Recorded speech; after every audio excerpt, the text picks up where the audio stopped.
Good afternoon, everyone, and to those watching at home. This is part 2 of today's council meeting. Can I ask the clerk to take a roll call? Afternoon, members. I'm just going to run through those in the chamber, and for those online, if you could please confirm you're present. So in the chamber, we have Bailey Ahern, Councillor Allen, Councillor Anderson, Bailey, Councillor Liz Barrett, Councillor Peter Barrett. I think he's trying to unmute. Apologies, I'm here. Thank you. Councillor Bronze in the chambers, Bailey Brock.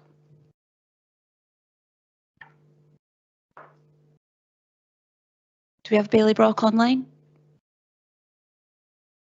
Okay, I'll come back. In the chambers, Councillor Carr, Councillor Chan. Present. Thank you. In the chambers, Councillor Cuthbert, Councillor Donaldson, Councillor Drysdale, Councillor Duff, Councillor Forbes, Councillor Frampton, Councillor Freshwater, Councillor Harvey, Councillor Illingworth, Councillor James, Councillor Kigali, Councillor Lane, Councillor Leishman, Councillor McPherson, Councillor Massey, Councillor McCall. Present. Thank you. In the chambers we have Provost McDade, Councillor McEwen in the chambers, Billy McLaren in the chambers, Deputy Provost Parrott in the chambers, Councillor Rebick. Present, Kirsten, thank you. Councillor Reid. Present. Thank you. Councillor Robertson. Present. Thank you. In the chambers we have Councillor Shires, Councillor Smith, Councillor Colin Stewart. Yes. Thank you. In the chambers we have Councillor Grant Stewart, Councillor Waters, Councillor Welch and Bailey Williamson. Present. Thank you. And can I go back to Bailey Brock? Yes, I'm here, present. Okay. Thank you. All members are present, Provost. Thank you very much. Members, we now move on to item 4.1 on the agenda, Scottish Outdoor Access Forum, and I'd like to invite Councillor Ian James to move the motion. For the motions, members are able to either remain seated and use the microphone at their desk, or they may come up to one of the front podiums. It is up to them.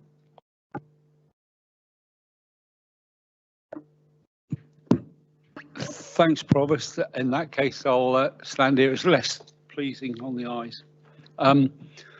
Thank you for allowing me to bring this motion, Provost.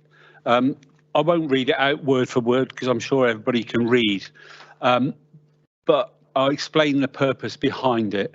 It's nearly 20 years ago since the Scottish Government produced the Land Reform Act Scotland 2003.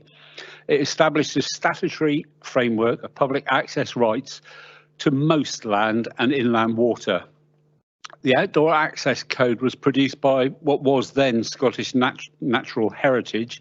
It's now Nature Scot under the Act 2003. It is their responsibility to publicise and promote the understanding of the code, and more importantly, to keep the code under review.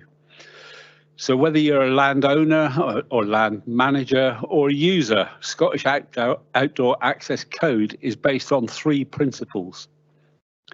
The first one is respect the interests of other people. The second, care for the environment. And 3, take responsibility for your own actions. Those responsibilities are separated further to provide guidance for access users and also guidance for land managers.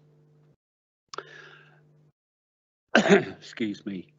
Failure to comply with the code is not an offence in itself, but where a dispute cannot be resolved and it's referred to the courts for determination, the sheriff will consider whether the guidance in the code has been disregarded. If that guidance is out of date, then it's fallen at the first hurdle. We've got a highway code which lists a set of rules to back up traffic and highway legislation. The Scottish Outdoor Access Code can be seen as a countryside version of that code.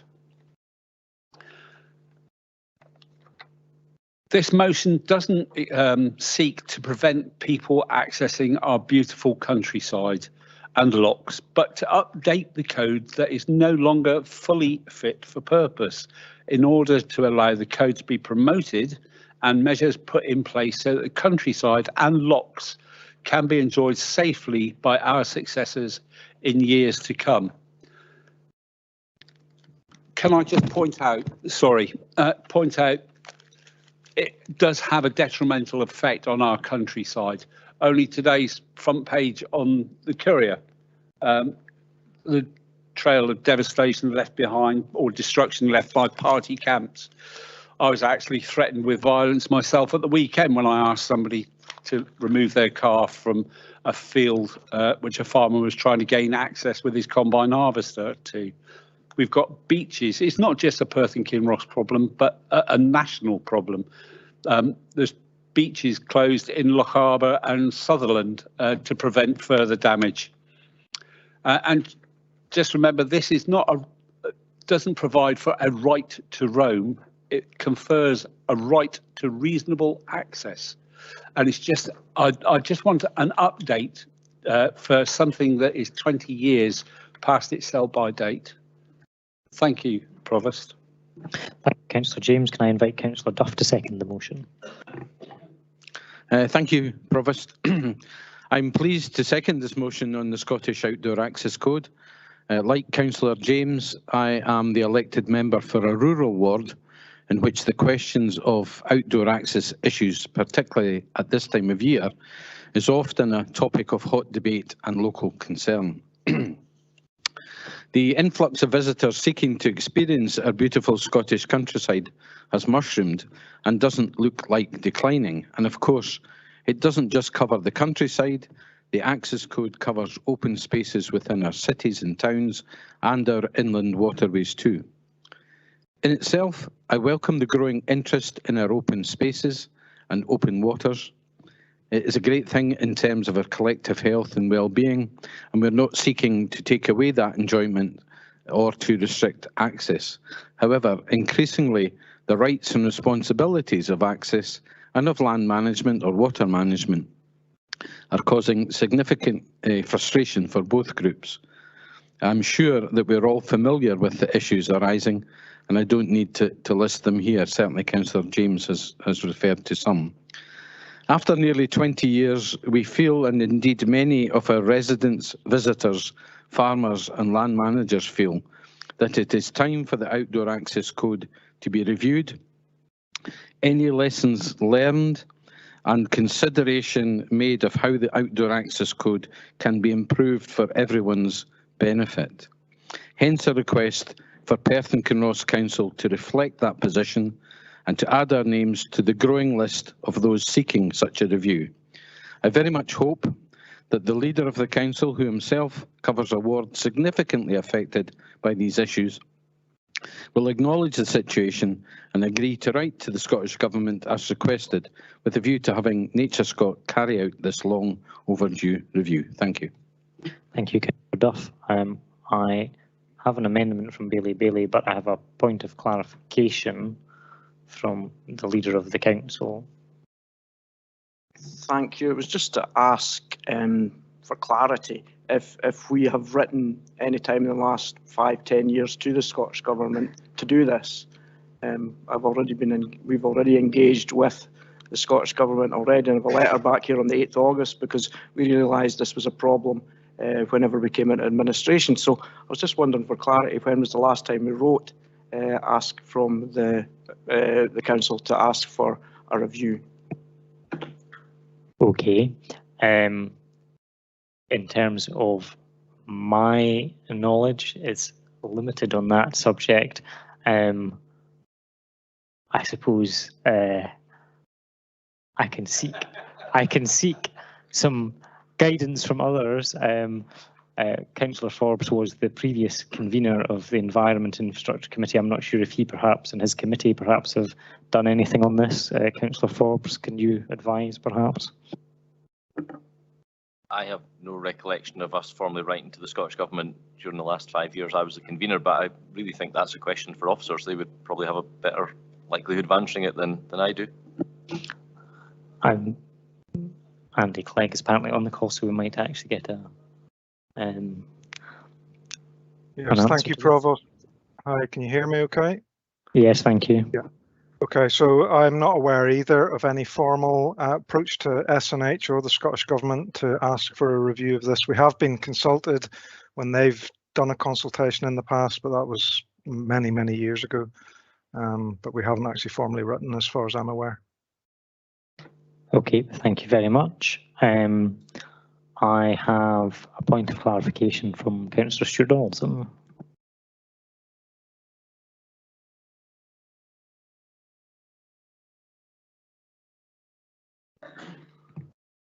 Sorry. Grant, can you switch? It should be okay now, Councillor Donaldson. Can you hear me now? Yeah, and that'll go online.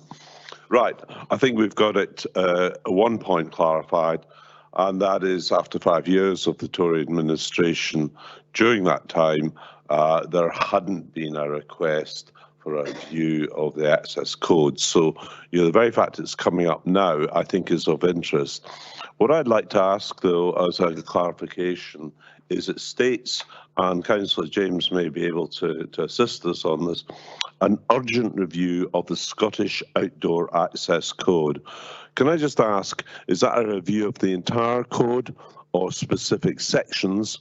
And what worries me is the rights of access or reasonable access to land in Scotland was set out in the Land Reform Scotland Act 2003, and there's a real concern on my part that we end up with a situation where those rights are diminished and align much more with the position in England and Wales as set out in the Countryside and Rights of Way Act 2000.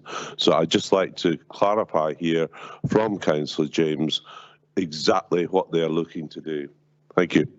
Okay, Councillor James is the mover of the motion. Would you like to provide any clarity in that regard? Thanks again, Provost, and I can assure Councillor Donaldson it's not our wish to restrict access to the countryside. It's to protect our countryside. We're lucky enough to be able to access it now because previous generations looked after it.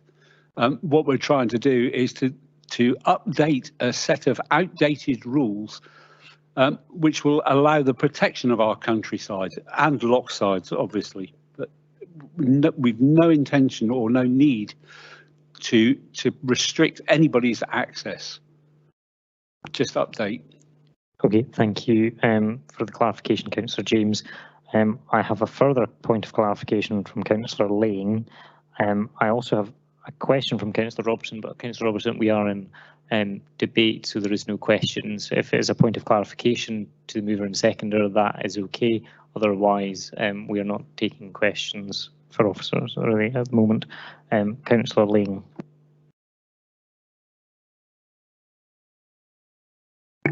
Thanks, Provost. Maybe Andy Clegg would be able to help with the point of clarity. It's really supposed to be point of clarity for other councillors rather than for officers, but we will. I'll ask the mover of the motion because the response I received back from the Minister's Department when I asked for this, or Councillor Williamson actually asked for this last month, was that any time anyone can write for a review of any part of the code to Nature Scot, and that will feed into any changes that they were under review. So it's under constant review. So yes, I'm quite happy to write, but I'd really like to know what parts of the code. The code's 128 pages, and if we're wanting to do something timiously, it would be useful to have a direction of which part of the code we look at, or will be, if it's a review of the whole code, I think we'll be sitting here in 5 years waiting for that to be completed, because it has to go out to consultation. So if we could just get some guidance as to which part of the code that they want me to write about, or is it to write to request a review of the whole of the access code? Okay, thank you, Councillor Ling. Councillor James has indicated he would like to answer. Thanks again, Provost. I'll try and answer the leader. Under Section 10 of the Land Reform Act Scotland 2003, it passed the duty of reviewing the outdoor access code to, as it was then, and I said this in my intro, Scottish Natural Heritage, which now is Nature Scot. It also, more importantly, says to keep the code under review. That's not happened. So, yes, while there are specifics that I would personally like to see reviewed, the whole code needs reviewing. So, yes, it's a directive that needs to come from the Scottish Government to Nature Scot to keep that code under review. Thank you. Thank you, Councillor James. I'm now going to ask Bailey to speak to his amendment. Thank you, Provost. I have some difficulties with this motion as written. Firstly, the negative behaviours that it mentions are already actually a breach of the existing law and/or access code. The solution therefore has to be more policing, whether that be through traditional police or through the Ranger Service, and we'll hear more on that later. Secondly, I worry that the wording of this motion could send the wrong message to would-be visitors to our area. Tourism is such a big area of our economy here in Perth and Kinross. Therefore, I wish to propose the following amendment.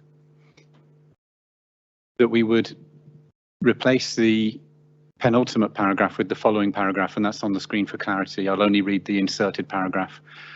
We would instead say, this council recognises and welcomes the great economic benefits that those visiting our areas to enjoy our beautiful scenery bring, and wishes to send a message that all are welcome. We reaffirm our support for the principle that our natural environment forms part of a common good that is to be enjoyed by the many and should not be the preserve of a fortunate few.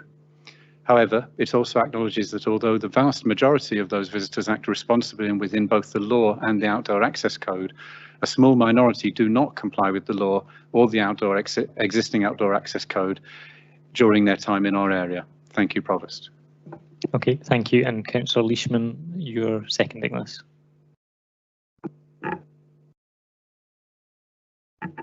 Thank you very much. I have a further point of clarification from Councillor Tom McEwen. Thank you very much, Provost. And both the motion and the amendment only talks about visitors. It actually doesn't talk about people who currently live near these areas and use and facilitate to them and use them properly. I know there are examples in Blairgowrie near the golf course of our environment not being used appropriately by locals rather than people who are visitors. And I wonder if the wording needs to represent people who use these facilities rather than people who visit them, because there is a section within our own population who use these areas and sometimes do not use them appropriately. And that would be a cover-all position for everybody must obey the access code, not just visitors. Okay, can I get a bit of clarity on the specific point of clarification there as opposed to it being a comment? Is the use of the term visitors rather than the term users of said facilities, and whether that's what the actual movers in of the motion and the thing that actually mean. Okay, so is that the intent is the question then? Councillor James, do you wish to respond on that point? Yeah, thanks again, Provost. If you look at the second paragraph of our motion at the bottom, the last sentence says the code is therefore in need of updating to ensure it is fit for purpose for both access takers and land managers. Does that fit well with you, Councillor McKeon? And I don't know if it's right for me to say now, but I'm more than happy to accept Councillor Bailey's amendment into the motion. I think it pretty much says what I was trying to say anyway. That's helpful. Thank you very much, Councillor James. We will note that incorporation. So that's very helpful. Provost, just a second, I'm happy to accept as well. Thank you very much, Councillor Duff. I have a further point of clarification from Councillor Waters. Thank you, Provost. Just a bit of clarification. I'm a bit confused about the fact that the mover of this motion is saying that it's not been reviewed or whatever. I thought that the Outdoor Access Forum reviewed this on a regular basis, and I've just opened up one of their minutes, and it certainly looks like the items on their minutes from their meeting in June continually does review this legislation and the supplementary guidance around it. Can I just ask for a comment on that, please? Okay. Would you like to respond, Councillor James? Thanks again, Provost. And yeah, I'll try and answer. If Councillor Waters is on about the Outdoor Access Forum, that's a completely different thing to Nature Scott, who are responsible for the Scottish Outdoor Access Code, the SOAC. And that's not being reviewed. If it was being reviewed, they'd also consult with other access groups as to its content. So my belief is that the Nature Scott have not carried out a review. Okay, thank you, Councillor James. I now have Councillor Anderson, who has waited patiently.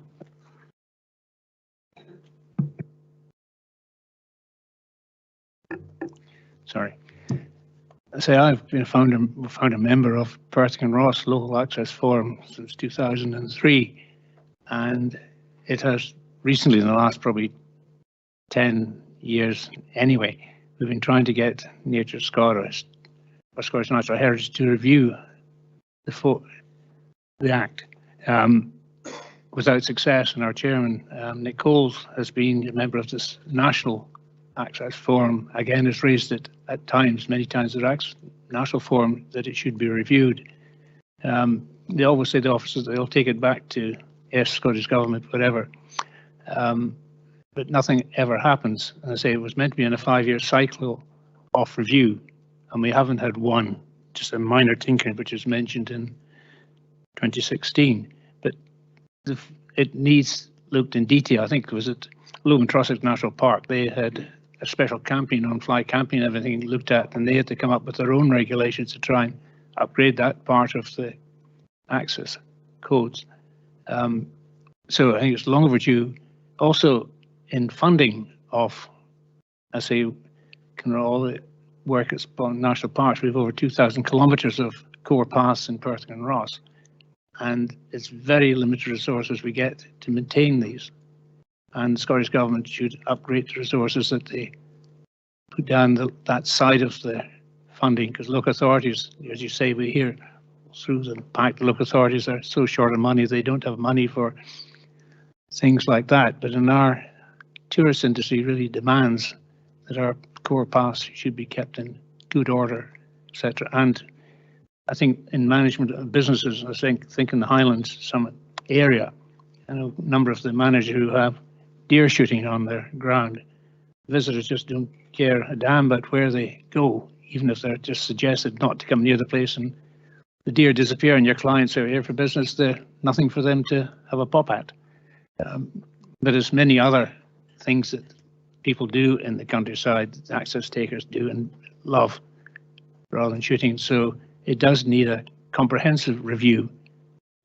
No way decreasing access, but possibly not regulating it either, but for people to be more responsible where they are in the countryside. And so I support the motion. Thank you, Councillor Anderson. I have a point of clarification from Bailey Williamson next. Thank you, Convener. Thank you very much, Convener. I had hoped to be down there myself to participate in this debate today. I have quite a few comments as well, but maybe reserve them for later. But Councillor Anderson said about additional funding and that goes into Outdoor Access Forum. How much additional funding was given to the Outdoor Access Forum in the last 5 years by Perth and Kinross Council?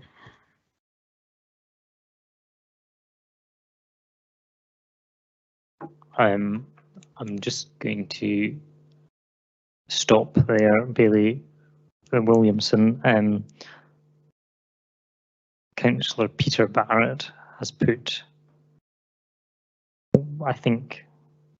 Yeah, excuse my typing. I think it's supposed to be a point of order, is it? It was meant to be a point of order, Provost, and I was asking, I think we've developed sufficient time to this and have had sufficient points of clarification in order to make a decision. I'd be very grateful if we could move to a vote on this matter, if required.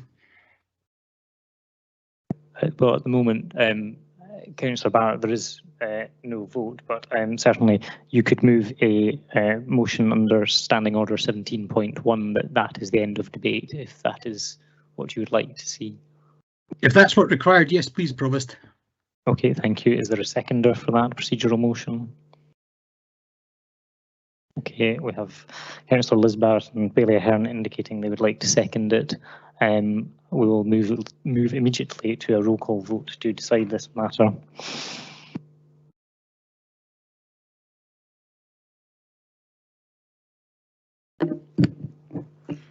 Members, when I call out your name, if you could please let me know if you're voting for the motion or the amendment. Bailey Ahern. Sorry. This is a yes or no question, as in yes to end debate in line with Councillor Barrett's proposal, or no to continue with debate. Apologies. Yes, if you can let me know if you're voting yes or no. Bailey Ahern. Councillor Allen. Councillor Anderson. Bailey. Councillor Les Barrett. Councillor Peter Barrett. Yes. Councillor Braun. Bailey Brock.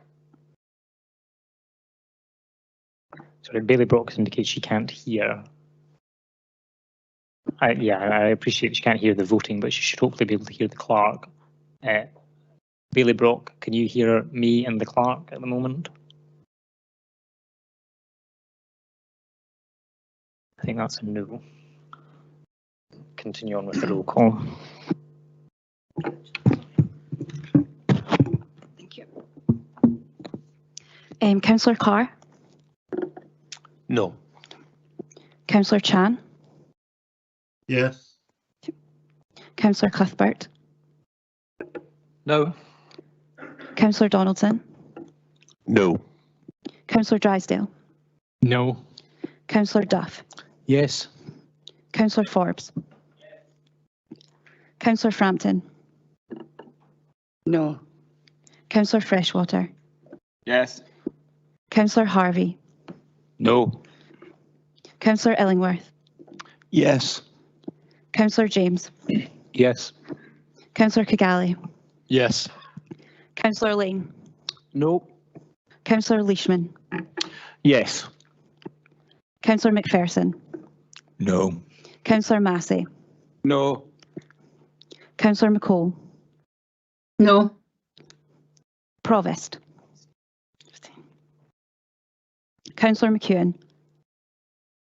No. Bailey McLaren. Yes. Deputy Provost Parrott. Abstain. Councillor Rebick. No. Councillor Robertson. Yes. Councillor Shires. Yes. Councillor Smith. Yes. Councillor Colin Stewart. Abstain. Councillor Grant Stewart. No. Councillor Waters. No. Councillor Welch. No. And Bailey Williamson. No. So we have 19 votes for yes, 16 for no, and 3 abstentions. Oh, apologies. Bailey Brock. No. No. So 19 yes and 17 no.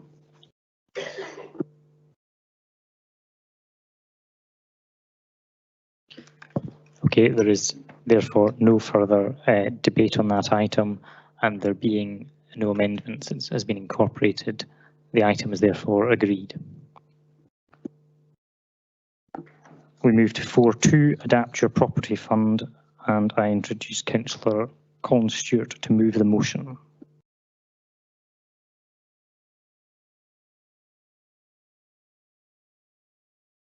Thank you, Provost.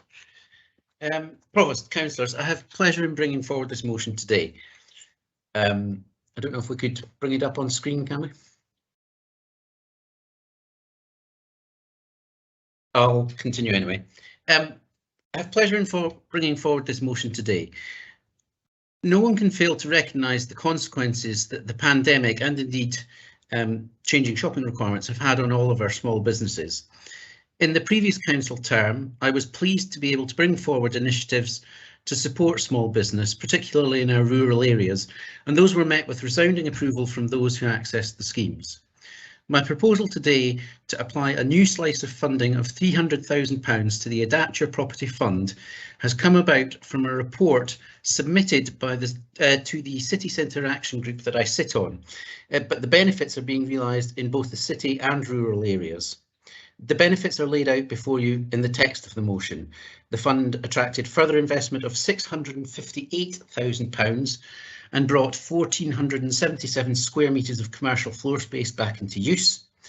But the fund also had the benefit of creating 5 residential properties, which will generally be of smaller size and therefore in line with one of the things that the housing market needs most at this time, small affordable housing. This is not therefore a speculative application of public money, but one that is evidence-based, as I have noted. And so I hope that all groups on the council will be able to support this initiative today, thus reaffirming this council's commitment to supporting businesses and the economic development of the area and to bringing new housing into use, and I therefore commend it to colleagues.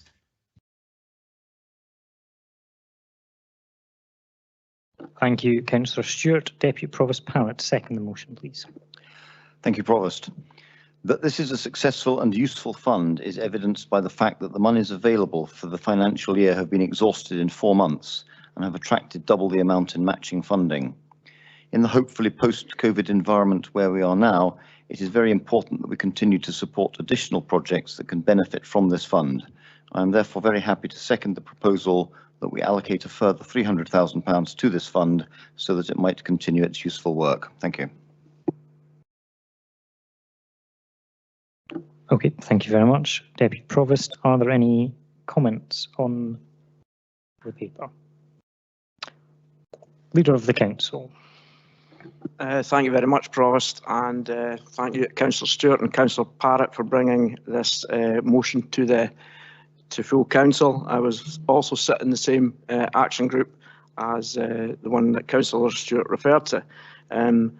This was brought forward by the last administration initially, and it's proven to be a successful move. And as I've said, this administration will always endeavour to promote policies or initiatives that are evidenced and will take them forward wherever they come from. So I'm extremely happy to have worked with Councillor Stewart and agreeing to that we would be able to fund this from our COVID reserve. I think it's working extremely well, and for the money to have been brought back into use, nearly 1,500 square metres of retail property, and also to have brought back into use 6 residences within 6 months is fantastic work by officers as well. I think it would be remiss of us not to fund it now and for all applications to be put aside and not being able to come forward till after the next budget. So I think this is a motion that everyone across the chamber will get behind and welcome, as well the business community. Thank you. Thank you, Mr. Leader. Councillor Peter Barrett.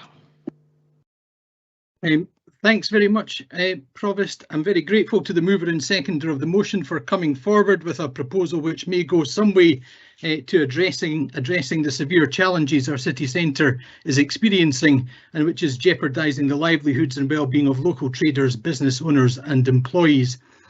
Provost, I think it has been acknowledged that the SNP and independent council groups are late converts to supporting the Adapt Your Property Fund, and indeed they voted against putting any money into the fund only in February of this year, where the Liberal Democrats wanted to put forward £250,000 and the Conservatives 300,000. So singing the praises of how much additional funding that Adapt Your Property can leverage in now, when the story was exactly the same last February, sounds a little hollow. But on a positive note, Provost, better late than never. However, Provost, the success of the Adapt Your Property Fund isn't a panacea or a magic bullet which will address all the crises in our high streets. Our agenda today is terribly light. It used to be that we couldn't finish our meetings and important matters had to be carried over because of the volume of work and the volume of reports that had to be considered. Now there's only 2 substantive items on the agenda, a planning application and the revisions to the scheme of administration. So effectively nothing that this administration is bringing forward to address the city centre crisis that we're experiencing at the moment. So there's no proposals as to how we can generate additional footfall in the city centre. There's nothing about how we can market our city centre better on social and traditional media. There's nothing about how we can animate our city centre with better public spaces, and nothing in terms of sending a clear signal that we want our city centres to look like attractive places which aren't cluttered with for sale and to let signs. So I think we have got a problem of leadership and commitment in the council at the moment. It appears to me that the administration has been asleep since May, and it's time to wake up and smell the coffee. And we need to get a move on with what we're going to do in terms with working with local traders, working with local businesses, and sending out a signal that Perth is open for business and is responding to this crisis. And at the moment, we haven't got that. Okay, thank you, Councillor Barrett. I don't think I agree with your characterisation of the previous Scottish Labour and Independent Group's position at the budget, since we did have significant amounts in for economic development, and Councillor Colin Stewart, who is obviously moving the motion, did indeed vote for the Adapt Your Property Fund in February. Councillor Duff. Thank you, Provost. As the leader has indicated, the Adapt Your Property Fund was a budget proposal first put forward by the Conservative and Lib Dem administration in its 2021 budget. We on this side of the chamber are therefore pleased that the SNP and independent groups acknowledge the significant benefits to commercial properties and the economy of Perth and Kinross brought about by this initiative. We welcome the extension of our policy and the investment of a further £300,000 on top of the £1.1 million which we have already made available for this very successful strategy. These monies have helped to bring 28 vacant commercial properties back into use or refurbished as residential properties, 19 of them within the city of Perth. One project in my hometown saw a former cafe and outbuildings converted into 2 shops, one a flourishing bookshop and the other a gift shop, and 3 residential homes. As well as we are all well aware, our town and city centres are in the throes of a significant economic challenge. A number of premises remain vacant or have recently closed. These funds are part of our strategy to help our city and town centres recover, and we welcome this extension of our earlier proposal. Thank you. Thank you, Councillor Duff. Councillor Forbes. Thank you, Provost. Councillor Peter Barrett made pretty much exactly the same point I was going to make today. However, I would like to just remind the Chamber, particularly those who were not here in the last term, that we had a proposal from Labour and the SNP group to spend our COVID money. Thankfully, we didn't go down that route. I referred to that at the time as typical socialist nonsense, and I stand by that comment today. Had we done that, we wouldn't have the money to give away today to this excellent cause. I'm happy to support this motion. Thank you, Councillor Forbes. And just to correct the record, Labour and Independent had proposed putting 10 million in investing in our communities to provide a return for the council in the long term. So we actually just proposed re-earmarking it in a different way and investing it. We didn't plan on spending it all, as you indicated. We have Councillor Reid has indicated he has a motion, but I think that is him trying to vote in the previous item. If Councillor Reid can perhaps confirm that is the case and that he doesn't indeed have an amendment to this motion. Councillor Reid can't access the meeting. Wait, he's indicated in the chat that he has a motion, so I'm just wanting to confirm through the chat is fine that he is not proposing an amendment. In the meantime, Hello. Councillor Drysdale. I did vote yes. for the previous motion. Thank you, Councillor Reid. That's fine. Councillor Drysdale. Thank you, Provost. Yes, I can't let Councillor Peter Barrett's comments go unanswered. I should remind him, because he was at part of the meeting, although he left halfway through it, he was at a meeting of the City Centre Action Group, which occurred during the summer recess. That's the first one that's taken place since February. These were few and far between during the previous administration and only reinstated at my insistence with the former leader. Can I just also remind colleagues and remind Councillor Peter Barrett in particular that this is within the remit of the Enterprise, Infrastructure and Economic Development Committee, which is due to meet shortly. Thank you. Thank you, Mr. Deputy Leader. I have no further indications of members wishing to speak, and therefore, since there is no amendment, can we all agree the motion? Thank you very much. The Deputy Provost will take the next two items. Thank you, Provost. We now move to item 4.3, school clothing grants, and I would ask Councillor Ian Macpherson to move the motion. Thank you, Deputy Provost. This afternoon, as we sit in this chamber, we are all very aware of the terrible economic crisis that is taking hold in this country.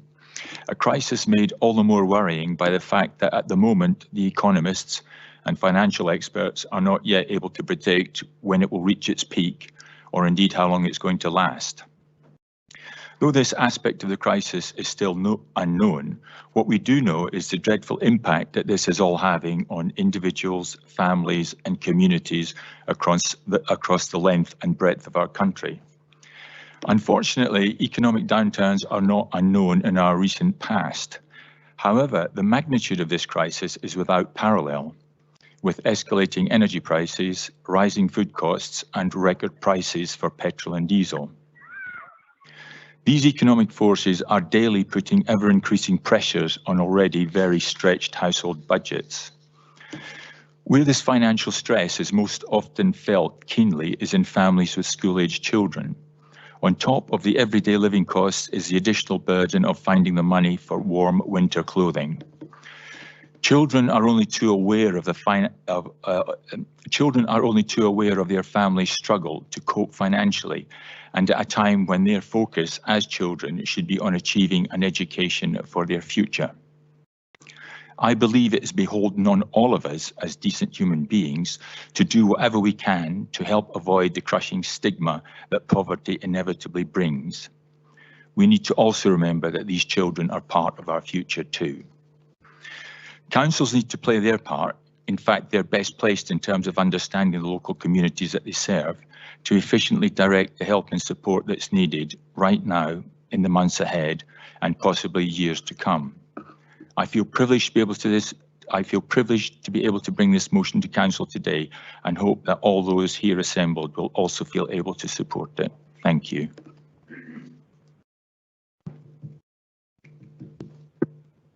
Thank you, Councillor Macpherson. Can I ask Councillor Leishman to second the motion?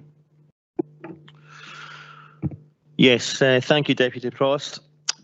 It's predicted that in 2022, another 1.3 million people will descend into poverty, including 500,000 children. That will bring the UK figure up to 12.5 million people. Residents in Perth and Kinross will not be immune to these dire circumstances. With inflation at a rate not seen in decades and wages not keeping pace with the cost of living increases, people from every ward in Perth and Kinross are in the awful situation of having to sacrifice essentials for themselves and for their family. That's not the life anyone in our society should have to endure, and as a parent, it's not the life I want for my child, or indeed anyone's child. As elected representatives, it is our duty to help our communities and put party politics aside for the common good of everyone all across our region, and I am delighted to second and support Councillor McPherson's proposal to add an additional £20,000 to the Council's Financial and Security Fund to enable schools to refer families who would benefit from additional funding for winter clothing for their children and young people. Thank you. Thank you, Councillor Leishman. I now have a point of clarity from Councillor Forbes.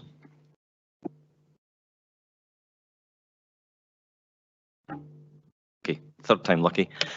Yeah, just wondered a couple of things. I mean, I absolutely support this. Very, very happy to support this, but I have a couple of quick questions for either the mover or the seconder. First of all, where's the money coming from, and what sort of background calculations, research were done to get us to the figure of 20,000?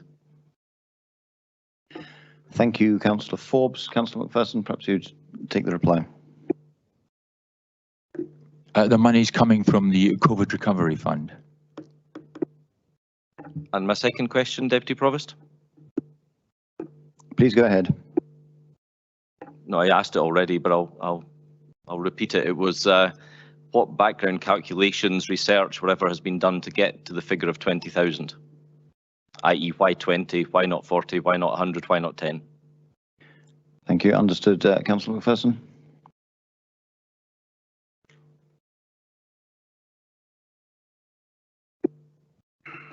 I can come in there if that's helpful, because it was myself, the motion was suggested to myself, and I spoke to the Executive Director of Education, and came up with, looking at what was remaining in the fund from the grant originally, this was a figure that was deemed to be not excessive and not too little, but to give scope to provide winter clothing for children, Perth and Kinross, because we will possibly still have the COVID regulations of having windows still open, and as you know, when you're in this building in the winter, Stephen Crawford will have our heating reduced to the minimum we can have, so it's to allow children to be provided with fleeces, etc., within our schools. I hope that helps answer the question. Thank you. Councillor Forbes has indicated his happiness. Councillor Liz Barrett next. Thank you. A point of clarity. Sorry. I'd like to thank Councillors McPherson and Leishman for bringing this motion to help us to tackle child poverty in Perth and Kinross. My points of clarification, the first one was, where is it coming from, and I thought the COVID reserve was most appropriate, so that's fine. I was wondering if I could also suggest that consideration is given to distributing some of this through local organisations like Social Flock and Broke Not Broken, who are really good at providing local help where it's needed, and sometimes can leverage additional support and value out of the money that we're putting in, if that could be considered. Thank you. Thank you. Those seem very reasonable proposals, Councillor Barrett. I don't know if Councillor McPherson wants to quickly make comment there. Yes, indeed, and it's already going that way. Thank you. Thank you. We now come to Councillor Duff.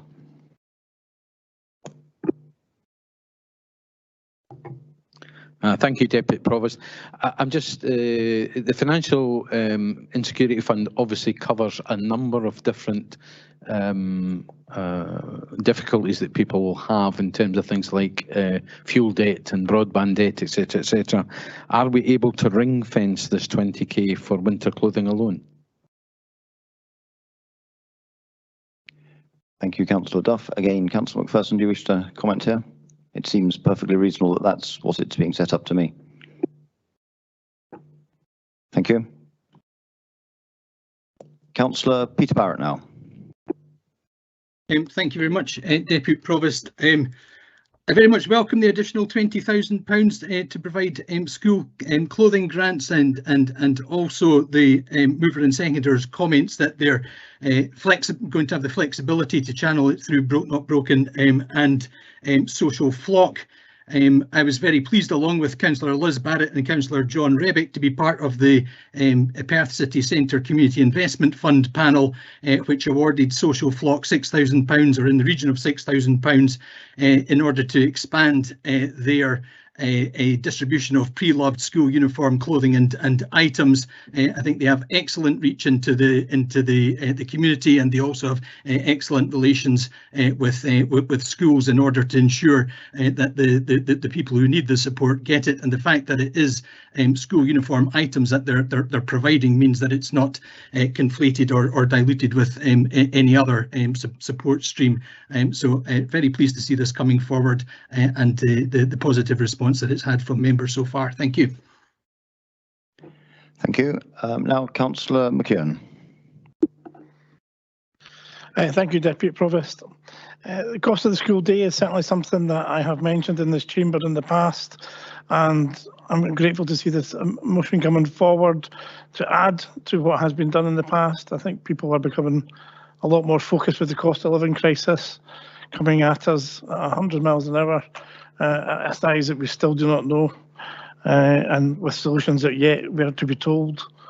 As the convener of Housing and Social Wellbeing, I'm happy to say that at our next meeting on the 7th of September, there will be a briefing for councillors on the poverty in Perth and Kinross and the challenges that we face. And listening to the seconder of the motion quote the United Kingdom figures, I can confirm that the Perth and Kinross figures are just as despairing. And I think that this piece of money is going to be a small piece of a very big jigsaw that is going to have to involve a much wider third sector with coordination and information and support from our council here. So I think this is just one small piece of a big piece of work that we're going to have to do as a council going forward. Thank you, Councillor McKeown. We now move to Councillor Rebick.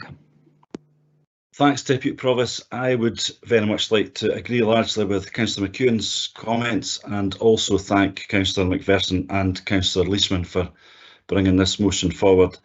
We're very well aware across the chamber actually about the cost of the school day currently and the need to keep it as low as possible. The cost of the school day has been prohibitive already for many families, and it is absolutely going to get even more prohibitive as the cost of living crisis deepens. So I'm very grateful for them bringing this motion forward. It will help a bit, but all these things are going to be incremental, and it will be very welcome for many families. I commend the motion. Thank you. Thank you. Councillor Duff, you wish to come in again? I think it was a comment this time. Thanks very much. I'd like to thank Councillors McPherson and Leishman for their motion this afternoon. I recognise the difficulties of the current financial situation for many families in Perth and Kinross, and these additional funds will be a welcome contribution to those most in need this winter. Thank you.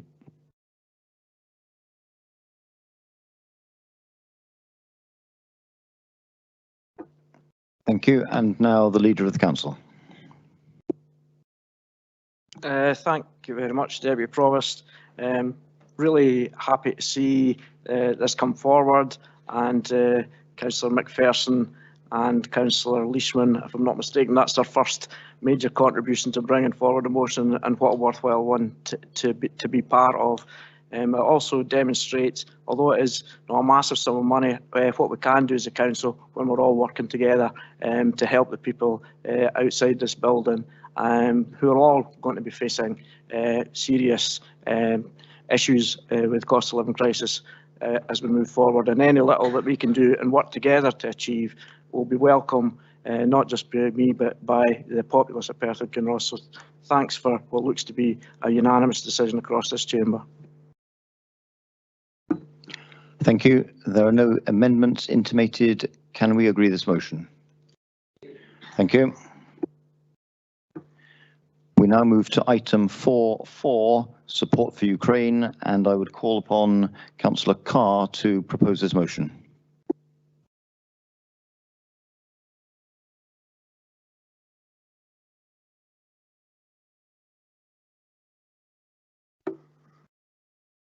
I'll take the podium for this one if it's okay, rather than slump over my desk.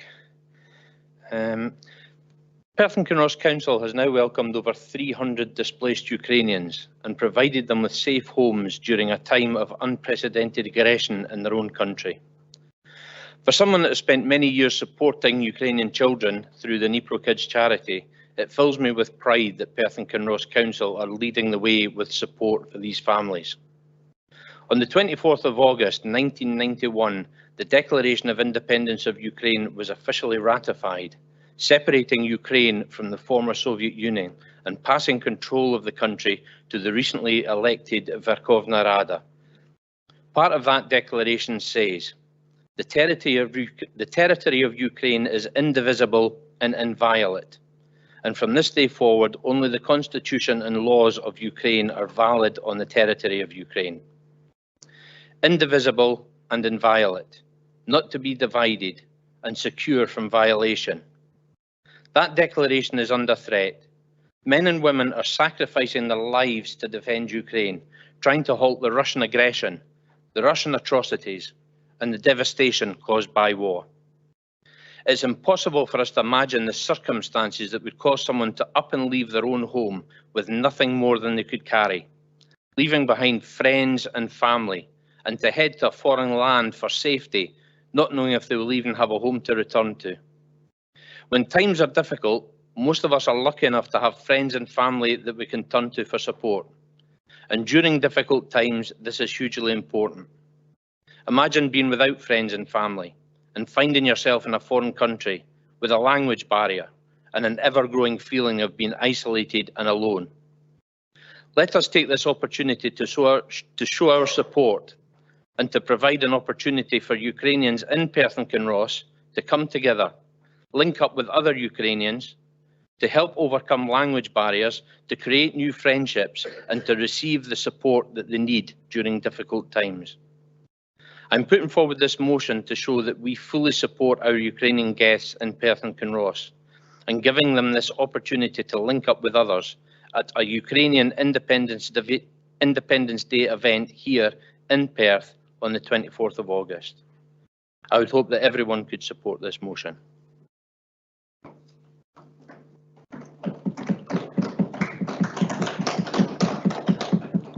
Thank you, Councillor Carr. Can I ask Bailey to second the motion? Thank you, Deputy Provost. There's not really much I can add to the excellent words and sentiment that have already come from Councillor Carr. So just to really say that the parade will be a great opportunity for not only displaced people from Ukraine to mark their Independence Day, but also for people from Perth and Kinross to show solidarity by marching alongside them in common cause. If things were the other way round, we'd be grateful of the support of others while we work to restore peace in our country. So the least we can do is support the people of Ukraine in every way we can. Thank you. Thank you very much. And the first comment is from Councillor Liz Barrett.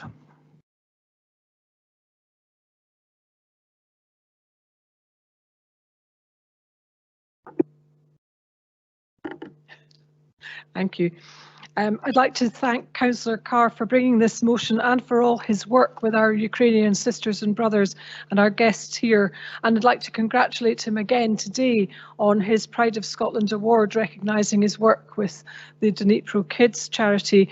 The Lib Dem group wholeheartedly supports this motion, and we look forward to joining you all in celebration on the 24th of August. Thank you. Thank you, Councillor Liz Barrett. There are no other comments. Does anyone wish to make further comment? Councillor Rebeck. Thanks, Deputy Provost. Again, I'll just be very brief. I've known Councillor Carr for probably just about the same amount of time that Ukraine's been an independent country, and although I have said to him privately, I don't think I have said it publicly how proud I am of him and the work that he's done with Dnipro Kids. So I'm just going to take that opportunity now and praise him for how well he spoke there as well. Thanks, Deputy Provost.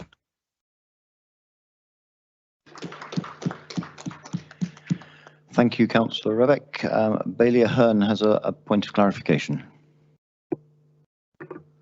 Yes, thank you very much, Deputy Provost. First of all, I'd like to congratulate Stephen on all the work he's done for the children of Ukraine and for the award that he was given by the Prime Minister.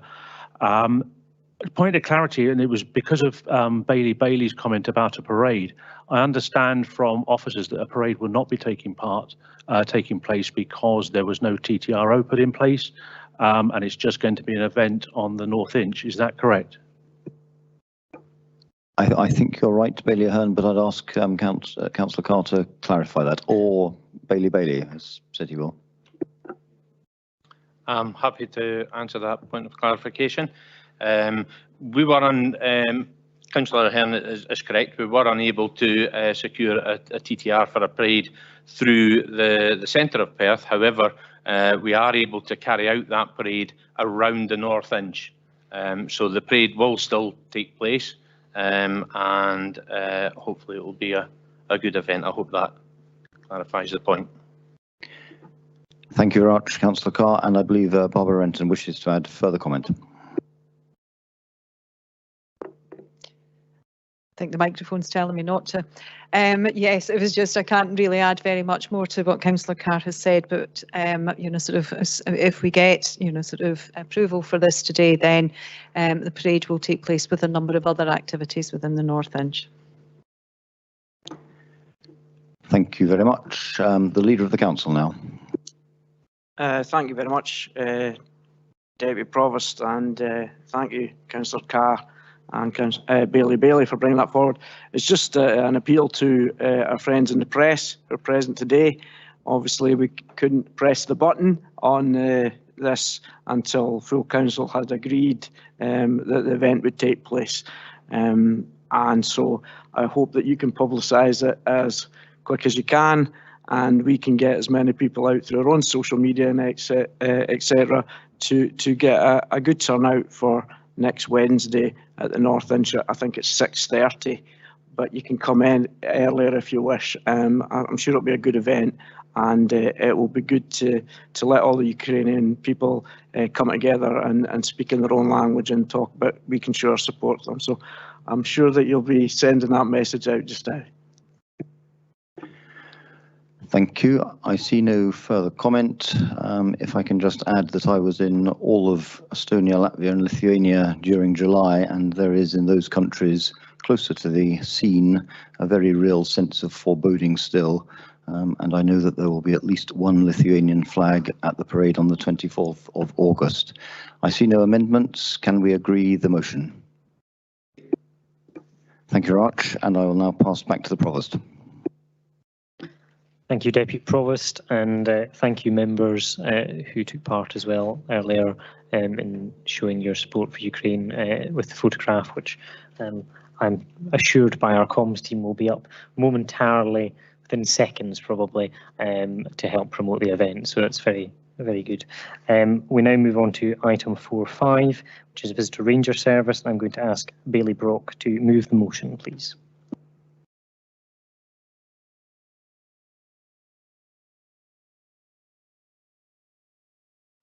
Thank you, Provost. It gives me great pleasure to be able to move this motion today to make our Visitor Ranger Service permanent. The independent councillors first proposed a Visitor Ranger Service a couple of years ago to help support our communities deal with a significant influx of visitors post-lockdown. Our communities across Perth and Kinross welcome visitors throughout the year, but huge surges in population numbers always brings issues, and our area was no exception. The Visitor Ranger Service has proved enormously successful in helping ensure that visitors have the best experience possible when they visit our area, but has significantly reduced the issues our residents were facing. We were pleased to work with the previous administration to secure a pilot Visitor Ranger Service in the 2021-22 budget, and are pleased to work with the current administration to make this service permanent. We hope that by confirming that this service will be made permanent now, it will allow officers to plan ahead appropriately and potentially seek external funding to support the service. It also gives our communities the reassurance that the Rangers weren't a temporary stick and plaster that we would then pull away, but instead that we are committed to supporting all our communities across Perth and Kinross with the issues that matter to them most. Given the huge success of our visitor ranger staff on the ground, I hope that this motion will have support from across all groups in the council. Provost, I commend this motion to the chamber. Thank you very much, Bailey Brock. I'd like to invite Councillor Donaldson to second the motion. Provost, thank you. And I'd like to thank Councillor Bailey Brock for moving this motion. I acknowledge the in the last budget, it was stated provision of a new permanent ranger service to support our communities with visitor management issues and educating the public on issues like littering, inconsiderate camping and parking. Also, it stressed that it was a recurring. Quite clearly, I believe, and my own group believes, that given the evidence we have to hand already, that the service should be made permanent. Quite clearly, we want to hear the proposals that are put forward from officers, because we've got to, given the financial stresses and strains the council faces at this time, we've got to ensure good value for money. But one of the key points is that we've got to be able to plan ahead. We can't just decide that we'll continue the service come next February, March. That really doesn't give enough time to put in place the personnel, those who will act as visitor rangers. I think the other thing, I'll just conclude by saying, in a way we're ending this afternoon how we almost started it, with outdoor issues, rural issues. Again, we've seen at the weekend problems in St Fillan's. And Councillor James referred to one or two more recent problems as well. But what it matters also is with the visitor rangers is that they work in conjunction with the existing green space rangers, the community safety team, the Police Scotland, Fire and Rescue, and also very important local volunteers. But it is a multi-agency approach that they work together. And quite simply, actually, this is not just to the benefit of local residents. It's also, I believe, for the benefit of visitors to Perth and Kinross, because I think apart from a very small minority, for the majority of them, it actually can help to enhance their outdoor experience. So I certainly do favour that we press ahead and we make the service permanent, subject to the proposals brought forward by council officers. Thank you. Thank you, Councillor Donaldson. I have a point of clarification from Councillor Forbes. Thanks, Provost. The mover of the motion, Bailey Brock, made reference to external funding, and I wondered if we could get some further information on what that might be or where it might come from. So Nature Scott has run a scheme for the past couple of years, provided money from the Scottish Government to support visitor for services and visitor management opportunities. I'm sure you'll be aware of that fund. I'm trying to remember the name of it now. So that is a potential that they have part funded other ranger services, and I think, as Bailey Brock indicated, obviously if we approve this now, it will give officers the opportunity to bid for future funding. Yeah. And has any contact been made with them to see if we would qualify? Well, the scheme explicitly mentions visitor ranger services. I know about the scheme as in my other capacity as convener of the National Park Authority. Okay, thank you. I have an amendment from Councillor John Duff, but I'm going to take a point of clarification first of all from Councillor Lane. Yeah, thanks, Provost. I was actually going to mention that in the very first motion before the debate was curtailed by the council, by the vote of the council, to address the fact that I think it would have been maybe more fruitful if it was to write to Nature Scottish Government to see if Perth and Kinross could avail itself of some of the funding that was provided over the last 2 years towards helping with visitor rangers, but I didn't get that chance. Okay, thank you, Mr. Leader. I'm going to take Councillor John Duff's amendment first, and then I'm going to come to those who have got comments. So, Councillor Duff.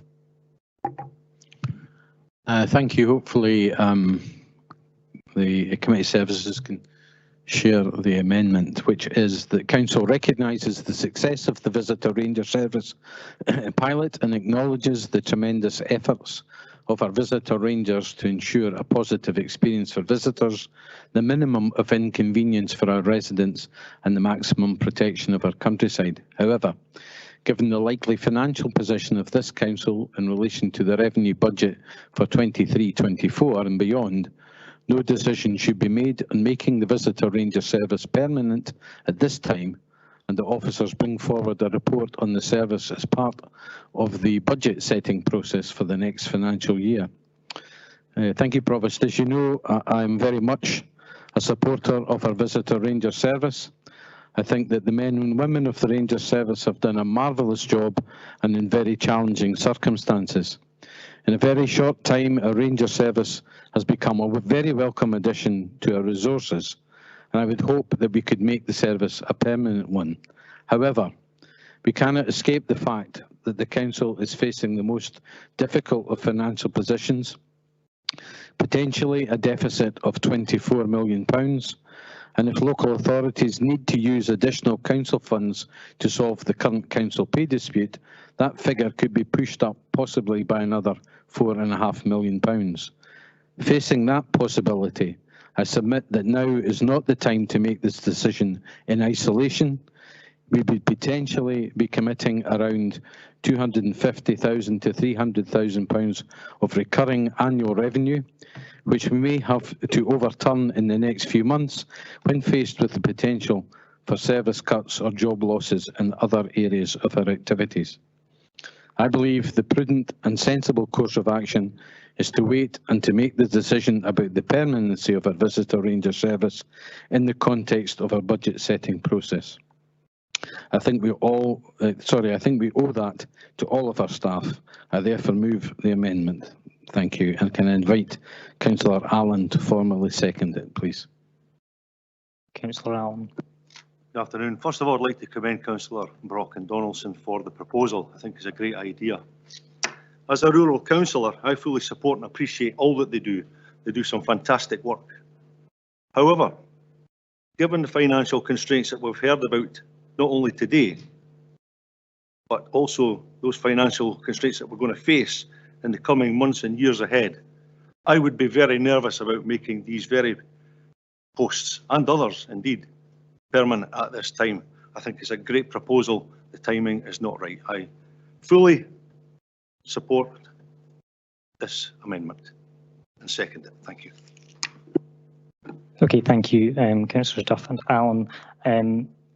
I just wanted to seek some advice from our head of legal in terms of the difference between the motion and the amendment, because both essentially ask for officers to bring forward proposals as part of the revenue budget setting agreement.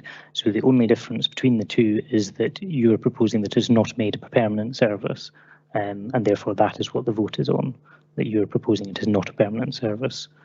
But the proposal... I'm proposing that we don't take any decision on the permanency of this until the budget process in February. That is the difference. I was wanting clarity for everyone that is the difference between the motion and the amendment, since both are asking for officers to bring forward proposals. Okay, I've got a number of people wanting to come in. First of all, Councillor Tom McEwen, who's been waiting patiently for a while. Provost, I just think you confused me what I thought was the difference between the motion and the amendment now.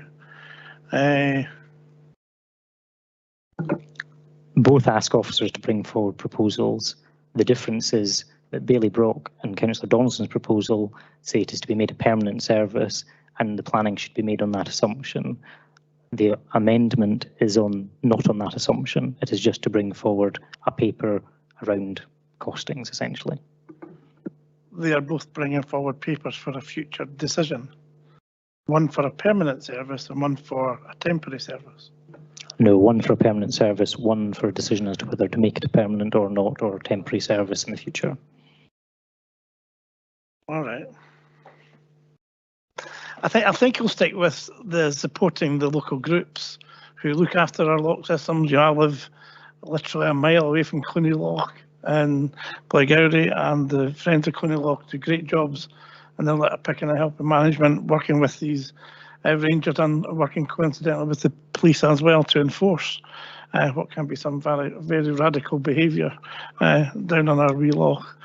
I think doing this now and making it a permanent service will allow the team working, allow local groups, the police and the ranger service to work together in a coordinated and functional way with confidence, and that should create something that is still better than it currently is.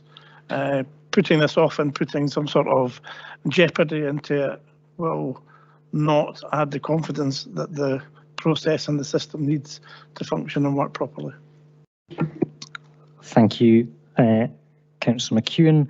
I have Bailey next. I'm quite confused, frankly, by this Conservative amendment, Provost. The Conservative group have, between them, secured multiple front pages in the local press, waxing lyrical about so-called dirty camping, their term, not mine. However, when it comes to taking action to address the issue, their ambition today is limited to a wee bit of letter writing. This is not the action that's needed to actually address the problems that they keep telling us about. The solution is actually an extension of the Countryside Ranger Service, which they themselves incorporated in their own budget only last year. By indicating that we intend to extend the service today, we give officers the ability to seek the external funding for the positions, and we give a greater degree of certainty of employment to our workers. In the current employment market, we'd be foolish, whichever political persuasion we are, to let the people we've trained go out and think they need to go out and find other employment for lack of certainty. To summarise, I now find myself in the very strange position of having to vote for Conservative policy in the face of Conservative opposition to sort out a problem the Conservatives have convinced us all is of a higher order than the cost of living crisis. I need to take a wee rest, Provost. Thank you. Okay, thank you, Bailey. You have your wee rest there. Councillor Willie Robertson, please. Thank you, Provost. I'm like everyone else now, slightly confused about both the motion and what's proposed.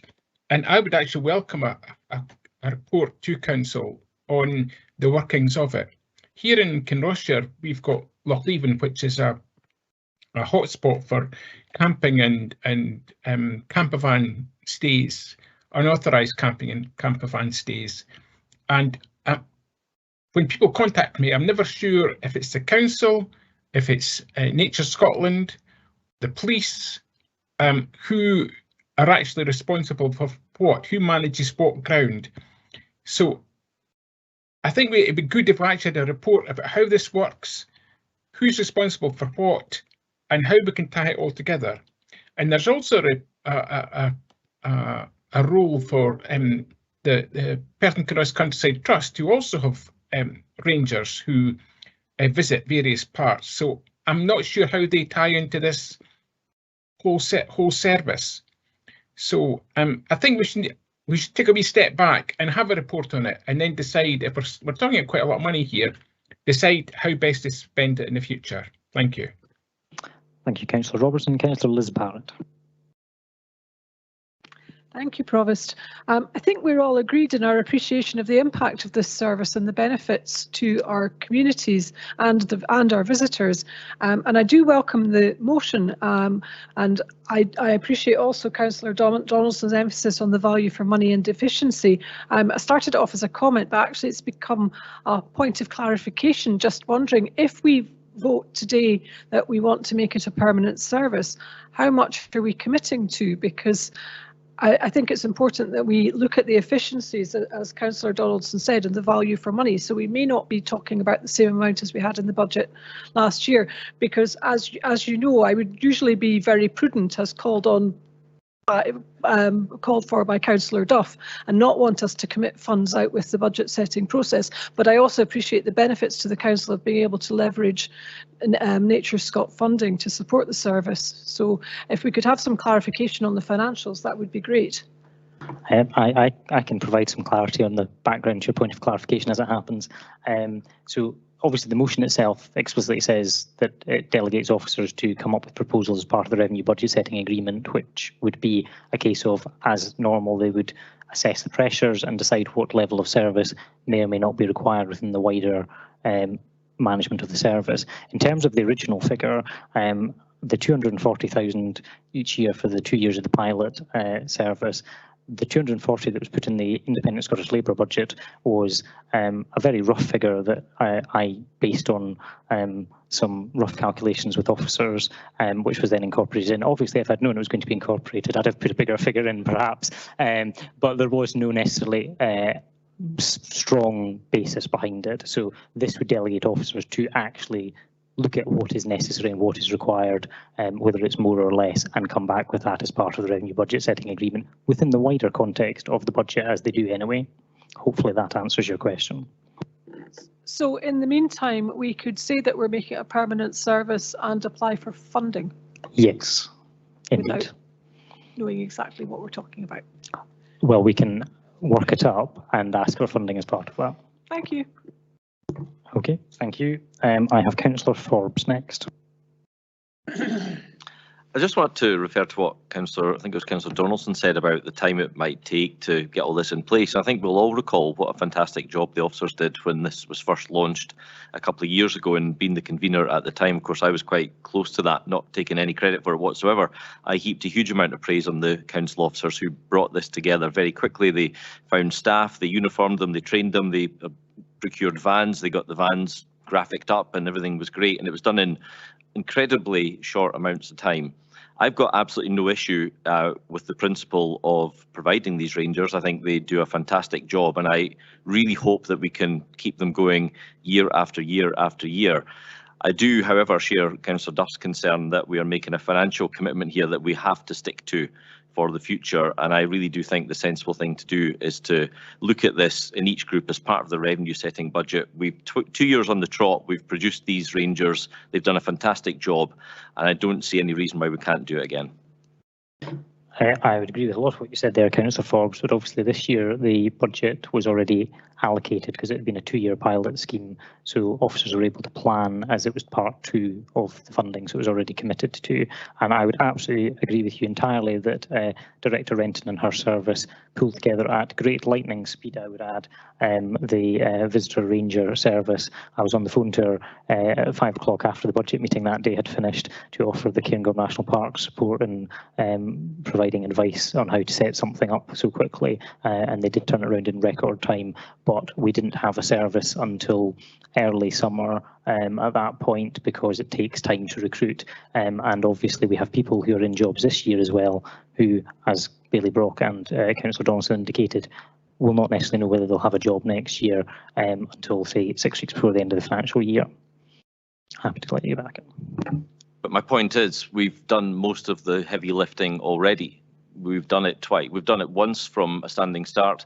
We've done it the second time from a not standing start, but a moving start. There's absolutely no reason we cannot pull this off again. The staff are excellent. They've done it before. They can do it again. I don't think we should commit to this financially. Thank you. Thank you very much, Councillor Forbes. And Leader of the Council.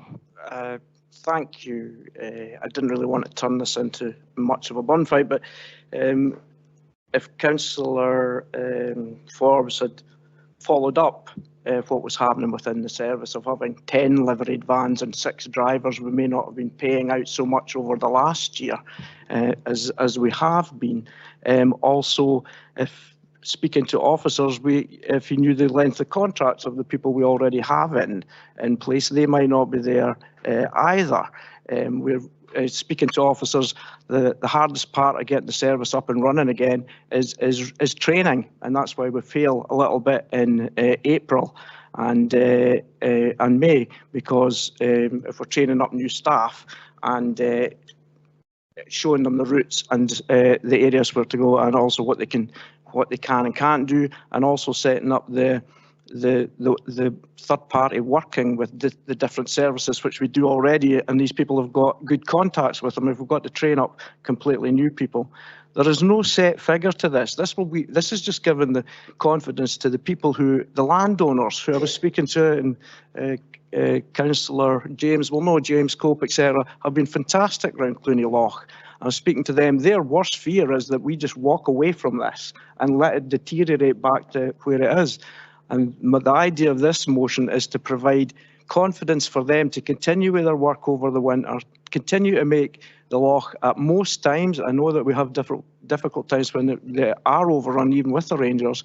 If we signal to them that we're not going to back them up, it may be a more reduced force, it may be more targeted, it may have more volunteers or whatever, but if we state now that we will have some sort of service tackling the problems that we all have agreed we face, I can't see why we would put it off to 2 months before, giving them 6 weeks to get a team up, 6 weeks to get new vans delivered, 6 weeks to get trained, and 6 weeks to get out there. So when we're sitting there at the end of April and the place is overrun, if we do put funding in, it's a waste of time, a waste of effort, and a waste of money.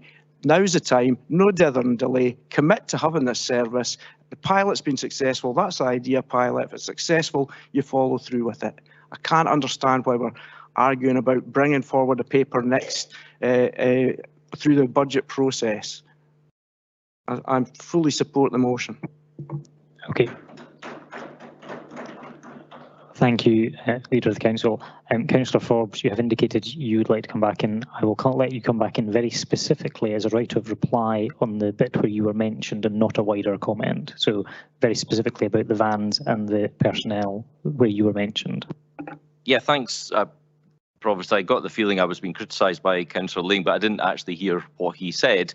In terms of the vans, Councillor Ling may or may not know that I believe the vans are actually kept. It was a better deal just to keep them all year round anyway, so I don't think there's any issue there. But I really just want him to repeat what he said, what his criticism of me was, because I didn't hear it.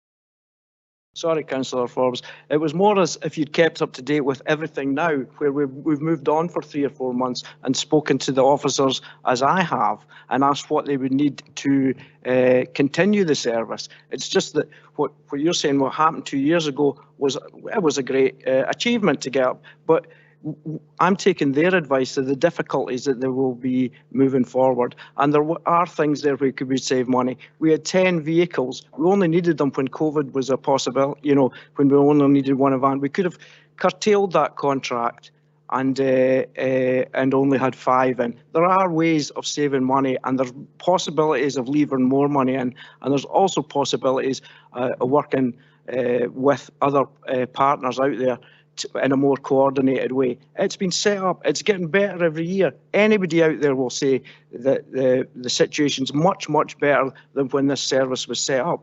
And I think to talk about even putting it in doubt and put some dubiety over a service that's welcomed by the public all over. You've got to remember, we welcomed people in. This council started Heart 200 and gave out... Mr. Leader, I think we're moving on to other topics now. Well. Thank you. Okay, I'm going to allow Deputy Provost Parrott a final comment, and then I'm coming to Councillor Duff to summarise his amendment, and then Bailey Brock to summarise the motion. Okay, Deputy Provost. Thank you, Provost. Very conscious of the overall financial situation we are in, but also very conscious of the statistics we've seen from the Ranger Services to the number of fires they have potentially prevented, and the cost of the outcomes of out-of-control wildfires. I would submit that this is a service that we cannot be without in the climate change situation we're facing. Thank you. Thank you, Deputy Provost. Councillor Duff to summarise his amendment. Thank you, Provost. This is not a dispute about the outcomes. This is more about the timing of the decision. And we all know the financial position we're facing as a council, and I feel that committing to spend an unknown amount of revenue today, whether or not we're eventually successful in terms of any funding application, is not prudent or sensible. I would prefer to see the paper coming as part of our budget setting process and the decision made at that point in time. Thank you. Okay, thank you, Councillor Duff. Bailey Brock to summarise the motion, and then we'll move to a roll call. Thank you, Provost. I would like to thank members for their contributions today. As I said in my opening remarks, I believe it's important that we give officers time to plan and potentially obtain external funding to support the future of the visitor rangers. We must give our communities the assurance that we will not pull this vital service at the last minute. Failing to plan now for next year will mean the service will not be able to start at the beginning of the season, and our communities will potentially face months of problems due to the delay. I hope the Council will commit to continuing this vital service. Thank you. Thank you, Bailey Brock. I will now let the clerk read the roll.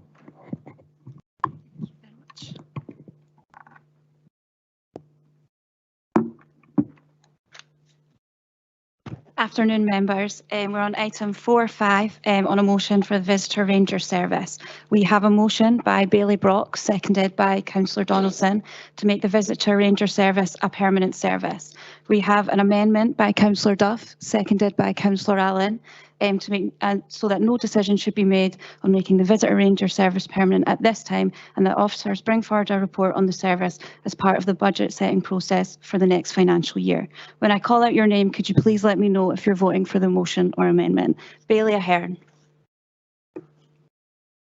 I'm going to abstain. Councillor Allen. Amendment. Councillor Anderson. Amendment. Bailey. Motion. Councillor Liz Barrett. Motion. Councillor Peter Barrett.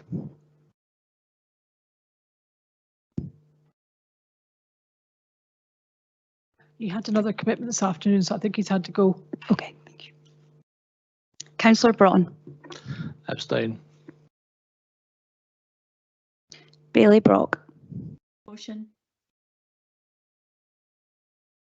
Councillor Carr. Motion. Councillor Chan. Abstain. Councillor Cuthbert. Motion. Councillor Donaldson. Motion. Councillor Drysdale. Motion. Councillor Duff. Amendment. Councillor Forbes. Councillor Frampton. Councillor Freshwater. Councillor Harvey.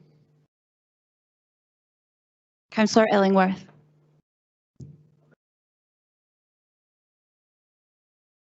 Councillor James. Councillor Duff, can you switch your microphone on, please? Thank you.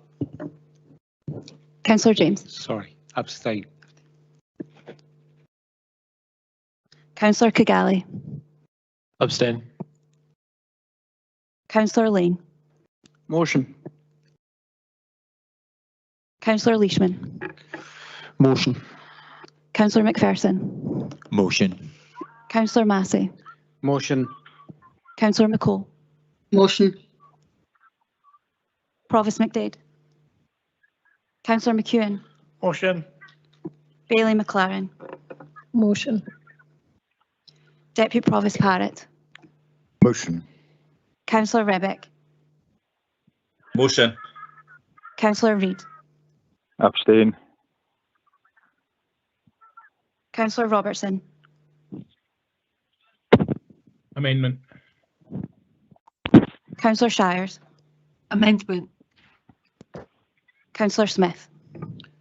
Amendment. Councillor Colin Stewart. Motion. Motion. Councillor Grant Stewart. Motion. Councillor Waters. Motion. Councillor Welsh. Motion. And Bailey Williamson. Motion. Therefore, we have 25 votes in favour of the motion, 8 votes for the amendment and 7 abstentions. So therefore, the motion carries.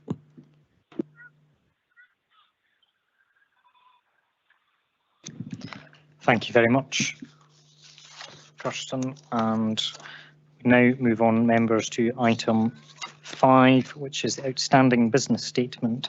Are there any questions on the outstanding business statement?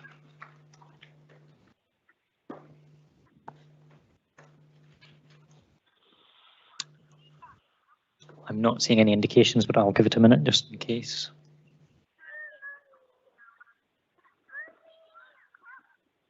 No. Okay, thank you. That is agreed then. Item 7, Scheme of Administration. Lisa Simpson, Head of Legal and Government Services, will cover the position here. Good afternoon, councillors. Thank you, Provost. What we're asking you to do today is to resolve an interim remit to enable the Climate Change Committee to undertake its business in an interim period whilst we finalise and refine the fuller scheme of administration, which is going through a bit of a overhaul. So this is a technical point to allow the Climate Change Committee to meet with an agreed interim remit at present, and that will be subject to finalisation with the final scheme. I have a question from Bailey, and then I'm assuming it's a question from Councillor Allen. Bailey first. Thank you, Provost.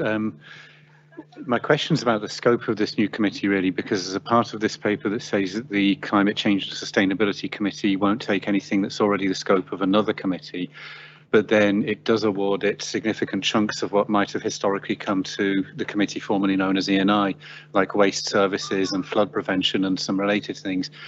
So just a question really for clarity. Is the way we read this now that if something is mentioned here as being in the Climate Change Committee, it's therefore subtracted from the remit of the Enterprise and Infrastructure Committee as was? Thank you. And then a further follow-up of what will the business of the E&I Committee be once this is approved? Thank you.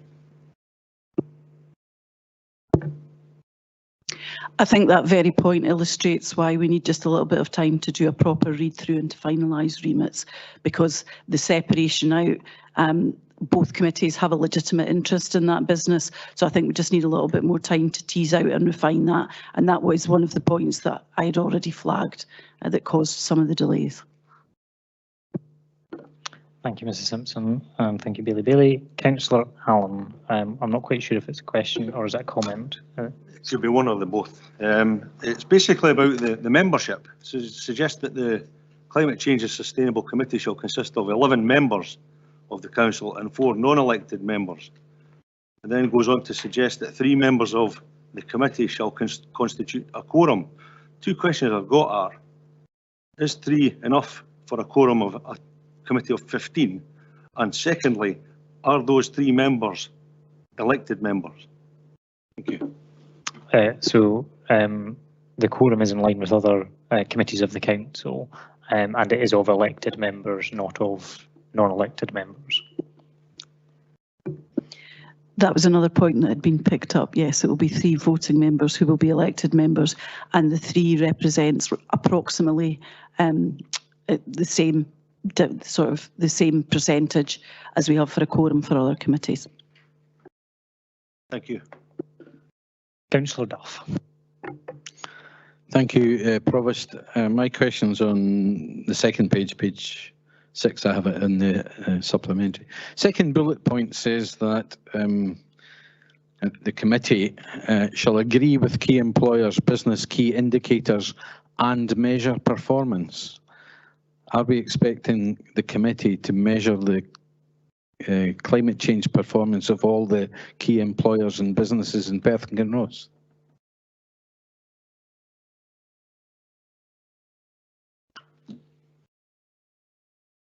Sorry, we need to just find it's bullet point 4, sorry, out of the under the general heading. Agree with key employers, businesses, key indicators and measure performance. Director Renton, sorry, Executive Director Renton.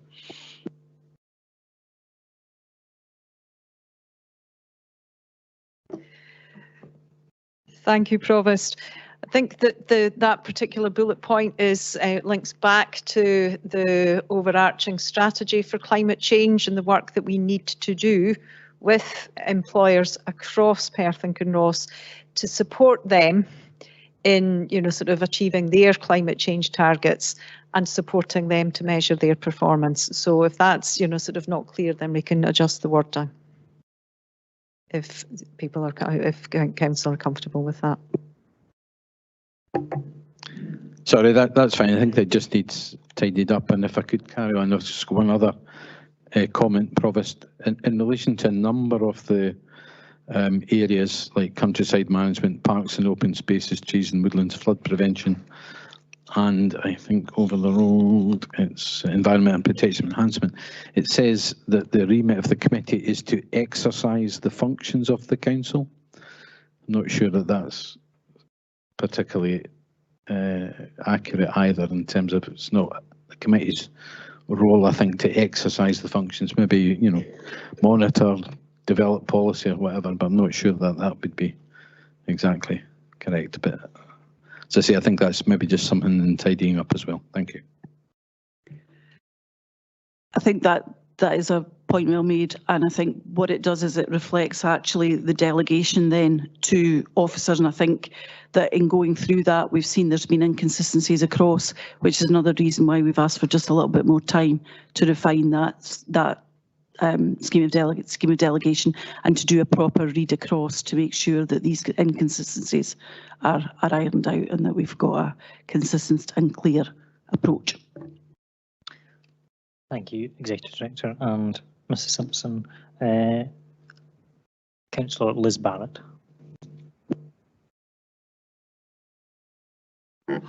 I just wanted to say that as we face so many other challenges at the moment, the climate emergency is still real and urgent, and Perth and Kinross Council is already making big progress on our climate change action plan.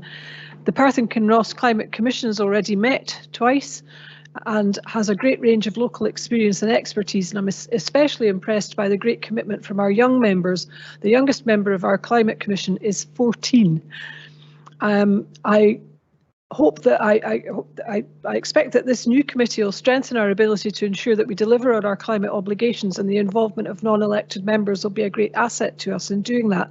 And I urge all the elected members to please approve these interim terms of reference and appreciate your input on helping us get it right. But this is so that the committee can meet next Wednesday. Thank you.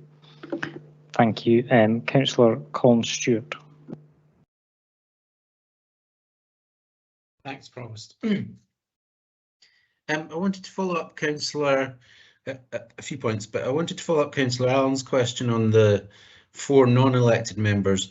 I think by inference they are non-voting members, but should that maybe be explicit?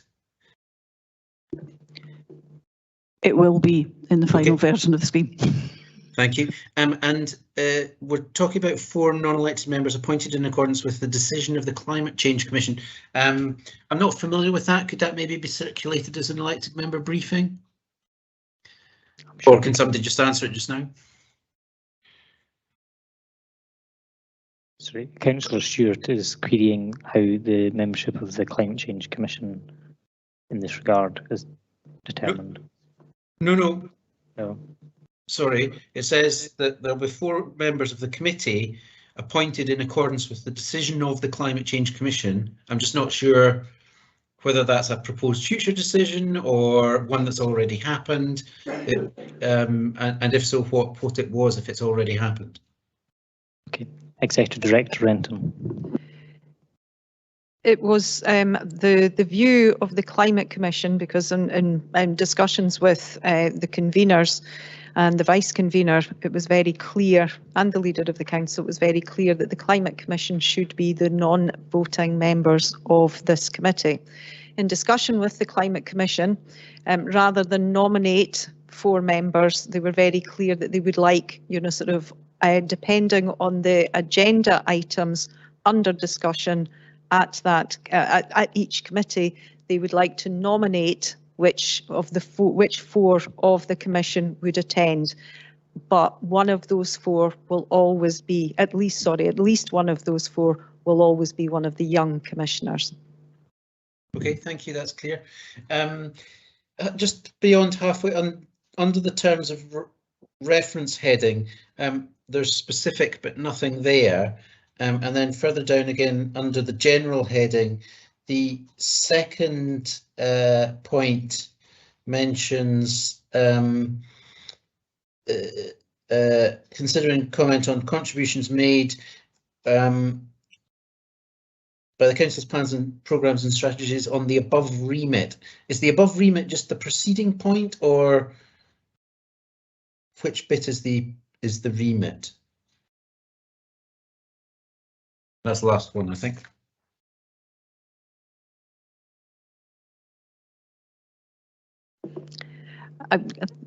Councillor Stewart, I think it's talking to the remit of the entire committee. I think we probably moved that at some point and was above. Yeah, so we'll pick that up.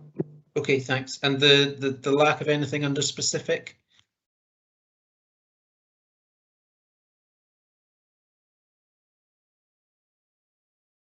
I'm presuming that the head of legal and governance will pick that up. I think we'll pick up these typos as per the standing order that allows the head of legal and governance chief executive to sort. That's fine. It's just as long as they're flagged up so that they can do that. That's great. Thank you. Thank you very much. Councillor John Duff. Thank you, Provost. The first bullet point in the paper talks about the full revised version of the scheme of administration coming to the next council meeting on the 28th of September. I wonder if we could ask the leader of the council for a commitment to see that at the earliest opportunity ahead of the papers just being made public. It's potentially a sizable document with a lot of reading to do, and I just wonder if you would give us that commitment today. Thank you. Mr. Leader. Yes, thank you, and thank you for asking me in private earlier, John. So you'll know the answer, but for the everybody else within, yes, I think it's important to get it correct first, and then quite happy to share it with everybody and give you time, because it would be easier if there's revisions or typos or anything, human mistakes in it that were discussed and brought back before we come out into public and do it. So I'll give you that assurance that once we've seen it and it's in its final format, I'll give it to you before it goes to pre-agenda or anything like that, and that'll be to all leaders, or even to if I give it to leaders, they can circulate amongst their own members, if that's satisfactory. Okay, thank you very much. And a final comment from Councillor Angus Forbes. Yeah, thanks, Provost. I'm very much in favour of this committee being formed. As I think everybody knows, I'm a big fan of this kind of thing. I do have a couple of reservations that I just want to float out there. I'm really keen to see that this committee debates and makes decisions on substantive stuff, but also new stuff. And it isn't just stuff that's been taken away from another committee that's discussed, debated and agreed upon, or perhaps not agreed upon by this new committee. We didn't have very much to talk about with E&I the last time, and it worries me that perhaps the next year we may not have an awful lot of stuff coming to E&I, and I'm afraid it puts pressure on my good friend Councillor Parrott as the convener of E&I to come up with some new initiatives to give us lots of exciting things to talk about at EI. Sorry, I can't remember the new. EIED, I think it is now. Oh, ED. Sorry, I'm going to make a request to the convener and vice convener of this new committee, and I wonder if the opening point could be not just a debate about something that's on the paper, a policy of some description, but actually I think an opening point would be to have a discussion about the committee, about how it functions, and about things that people would like to talk about and see in the future. So I think an open discussion to get the committee kicked off would be useful for everyone. And I'm sorry I won't be on it, but perhaps at some point in the future I'll get the opportunity to sit on it. Thank you, Provost. Thank you. And although I did say that was final comment, since you mentioned his committee, and it is his committee, Councillor Waters. Thank you, Provost, and thank you for the comments, Councillor Forbes. Absolutely, it's a week today. I think the first committee will be there. There will initially be a presentation given by Davindi Grant on where we are from a climate change perspective, and there will be a question and answer time within that presentation that will allow people to feed in on a more general nature rather than the more substantive papers that will come after that. I hope that's acceptable. Thank you, Councillor Waters. Members, can we agree the interim terms of reference for the Climate Change and Sustainability Committee, subject to the Head of Legal and Governance and Chief Executive revising minor typos and subject to the final revised version coming to next full council, where it will all be read through in advance by everyone, hopefully. Are we all agreed? Agreed. Thank you very much.